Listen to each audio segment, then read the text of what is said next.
आज एक विशेष मुद्दा आपके समक्ष रखने के लिए उपस्थित हुआ हूँ। आपने देखा कि कल किस तरह से पंजाब में जब हमारे किसी एक एमएलए ने जनता के साथ गड़बड़ की, भ्रष्टाचार किया, तो भगवंत मान जी की सरकार ने केजरीवाल जी के मार्गदर्शन में उसमें अपने ही एमएलए के खिलाफ एक्शन लेने में कोई कोताही नहीं की। यही अरविंद केजरीवाल जी की राजनीति है, यही भगवंत मान जी की सरकार का। और दिल्ली में जब हमारी सरकार थी तो दिल्ली की हमारी सरकार का एक मोटो था कि भ्रष्टाचार बर्दाश्त नहीं होगा, भ्रष्टाचार में कोई भी लिप्त पाया जाएगा, जो भी जनता के साथ गद्दारी करेगा उसको छोड़ा नहीं जाएगा, वो कहीं हो कोई हो। लेकिन आज आपके सामने भारतीय जनता पार्टी के मॉडल की भी एक मैं तस्वीर रखना चाहता हूँ। भारतीय जनता पार्टी भ्रष्टाचार को लेके क्या रवैया रखती है उसकी तस्वीर मैं आपके सामने रख रहा हूँ। बीजेपी वाले अपने गुजरात मॉडल की बहुत बात करते हैं। गुजरात मॉडल भ्रष्टाचार का मॉडल है। उसका खुलासा हो रहा है कि गुजरात के दाहोद में मनरेगा में भ्रष्टाचार का मामला सामने आया, मीडिया में भी आया, उसमें चला थोड़ा बहुत, कि गुजरात के पंचायती राज मंत्री के बेटों ने अपने ही पिताजी के डिपार्टमेंट के पैसे उड़ा दिए। दाहोद में 71 करोड़ रुपए का मनरेगा का घोटाला हुआ है। और ये महाघोटाला इसलिए है, ये सिर्फ घोटाला नहीं है, एक महाघोटाला है, क्योंकि भारतीय जनता पार्टी के मंत्री के बेटों ने अपने ही पिताजी के डिपार्टमेंट में ये 71 करोड़ का घोटाला किया है और वो पकड़े गए। आप सब जानते हैं कि वहां के कृषि और पंचायत मंत्री बचूभाई खाबड़ जी के विभाग में ये घोटाला हुआ है 71 करोड़ का, और उनके बेटे बलदेव और किरण और उनका भतीजा वहां पे 71 करोड़ की चोरी करने के आरोप में पकड़े गए हैं। क्या चोरी की है उन्होंने? कि मनरेगा के काम, गरीबों के जो काम गांव में होने थे वो हुए नहीं, कोई काम नहीं हुआ।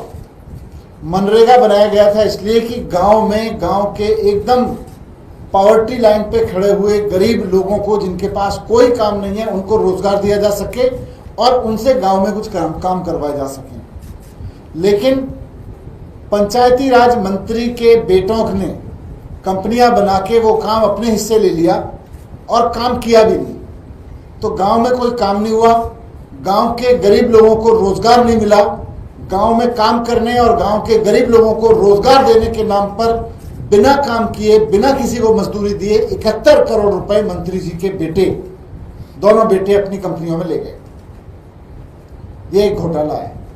लेकिन इसमें महाघोटाला यह है कि भारतीय जनता पार्टी की सरकार इसमें मंत्री जी के खिलाफ कोई एक्शन ही नहीं ले रही है। मंत्री जी के बेटे अपने ही पिताजी के डिपार्टमेंट में 71 करोड़ रुपए का घोटाला कर गए। और ये तो केवल 2 तहसीलों का मसला है, ये तो केवल 2 तहसीलों का मसला है जहां ये 71 करोड़ रुपए का ऐसा मामला सामने आ गया जहां काम नहीं हुआ। अभी इसमें पूरे गुजरात में अगर सारे तालुकाओं में इसकी जांच करा ली जाए तो ये कितने हजार करोड़ का घोटाला मिलेगा, इसका अंदाजा लगाना मुश्किल है। लेकिन भारतीय जनता पार्टी क्या कर रही है? भारतीय जनता पार्टी ने कोई सीबीआई को केस नहीं दिया, वहां की सरकार ने कोई ईडी को केस नहीं दिया। मंत्री जी बाकायदा अपनी कुर्सी पे बने हुए हैं क्योंकि बाकी तालुकाओं में जांच ना हो जाए। मंत्री जी बाकायदा अपनी कुर्सी पे बने हुए हैं। तो ऐसे में जब मंत्री जी खुद कुर्सी पे बने हुए हैं, उनके बेटे उन्हीं के डिपार्टमेंट में भ्रष्टाचार करने के आरोप में गुजरात की पुलिस की गिरफ्त में है, वैसे में मंत्री जी का इस्तीफा क्यों नहीं लिया जा रहा? ये क्या वजह है कि भारतीय जनता पार्टी अपने मंत्री से इस्तीफा नहीं लेगी? उनके खिलाफ एक्शन तो दूर की बात है। एक तरफ, इसीलिए मैंने शुरू किया कि एक तरफ पंजाब में जनता से पता चला, सारी चीजें खुद तहकीकात कराई मान साहब ने और अपने ही विधायक को अरेस्ट करवा दिया पूछताछ करने के बाद। एक तरफ मंत्री जी के विभाग में घोटाला हो रहा है, ये बात तो खुद वहां की पुलिस मान रही है क्योंकि मंत्री जी के बेटों को अरेस्ट कर दिया। लेकिन भारतीय जनता पार्टी अपने मंत्री के खिलाफ कोई एक्शन नहीं लेगी, वो पद पे बने रहेंगे। उनके बेटे वहां 71 करोड़ रुपए की लूट लेके ले गए 2 तालुकाओं में और मंत्री जी पद पे बने हुए हैं। तो एक तो सवाल ये भारतीय जनता पार्टी से कि जब बेटों की कंपनियों ने 71 करोड़ रुपए चोरी कर लिए और पुलिस खुद मानती है कि ये करप्शन हुआ, तो मंत्री जी कुर्सी पे क्यों बने हुए हैं? ये भारतीय जनता पार्टी की क्या मजबूरी है? बाकी सारी तालुकाओं में जांच क्यों नहीं कराई जा रही? ये मामला सीबीआई और ईडी को अब तक क्यों नहीं सौंपा गया?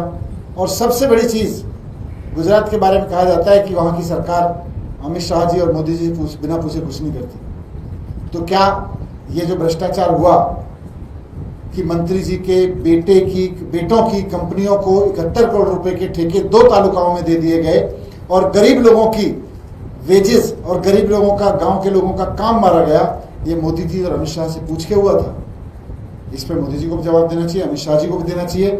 लेकिन एक्सपोज तो बुरी तरह से भारतीय जनता पार्टी इसमें हो रही है, क्योंकि मंत्री जी को पद पे बनाए हुए है और मामला ना ईडी को दे रही है ना सीबीआई को दे रही है। केवल गुजरात पुलिस थोड़े दिन की लिपापोती करके उनके बेटों को निश्चित रूप से हम सबको पता है छोड़ ही देगी।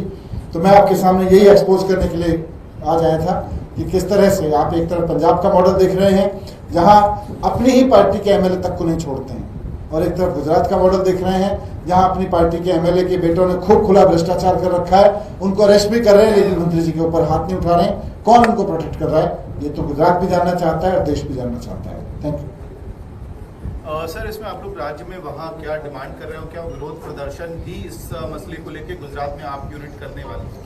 नहीं, इसको जनता, ये गुजरात की जनता की आवाज है। गुजरात के गाँव में काम होना था, गुजरात के गरीब लोगों को मनरेगा का रोजगार मिल रहा था। मनरेगा के तहत 71 करोड़ रुपए गुजरात के गांव के गरीब लोगों को चोरी किए गए हैं मंत्री जी के बेटे के द्वारा। जिन मंत्री जी की जिम्मेदारी थी कि गुजरात के गांव तक मनरेगा पहुंचे, उन्हीं मंत्री जी के बेटों ने वहां से 71 करोड़ रुपए चोरी कर लिए।